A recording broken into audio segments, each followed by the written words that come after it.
25th Street on the east side of Manhattan lies a ship that never goes anywhere. She's the SS John W. Brown. And for 400 nautically minded boys, this full-rigged Liberty ship is classroom. The school day aboard the John Brown begins when the flag is run up.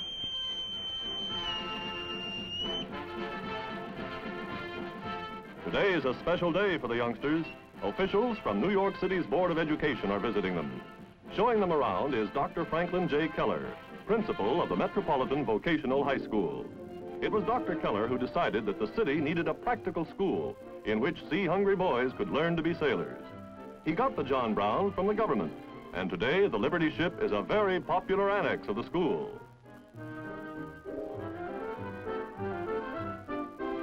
Students are divided into 3 groups: deck, engineering, and stewards.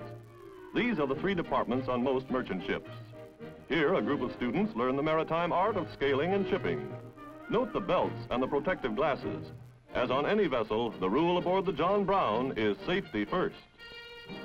Any young salt who hopes someday to be an old salt had best learn his ropes and knots as soon as possible.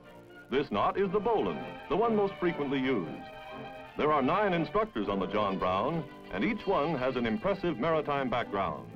5 of them hold master's licenses, 3 are chief engineers, and 1 is a chief steward. An army may travel on its stomach, but merchant seamen do all right at the chow table also. In the John Brown Steward Department, every phase of kitchen strategy is taught to these future cooks and bakers. Here's a youngster who'll be a help to his mother. None of the food is wasted. The boys see to that. They eat it themselves.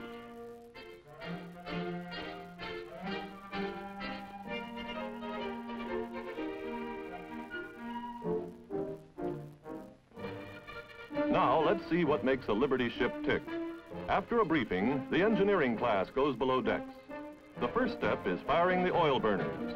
The oil burning system is always carefully watched for signs of breakdown and is quickly repaired if anything's wrong. Down in the engine room, an instructor demonstrates the reversing wheel, which shifts the engine from forward to reverse. And the countless dials and gauges, complicated to a landlubber, soon become as easy to understand as a simple clock.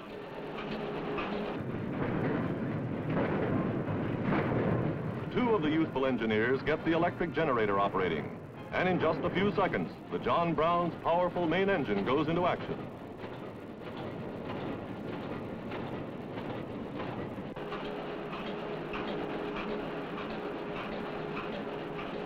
Oiling this giant crosshead and crankshaft bearing isn't as easy as it looks. The oiler has to hit the proper spot at the proper time. The different parts of the complicated mechanism are numbered to help the students remember them.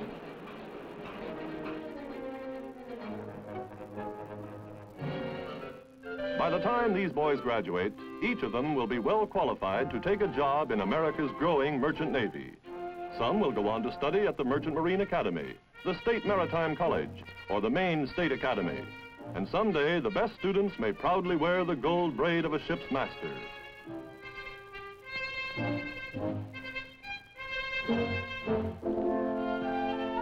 No matter what department a student's in, one class that's a must for everyone is lifeboat drill. Before taking the boats, the boys get a thorough review from the instructor.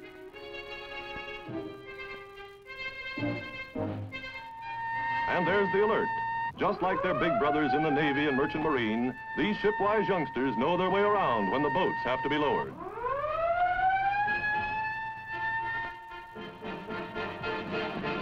And the school day winds up with a demonstration of practical seamanship by these teenage tars.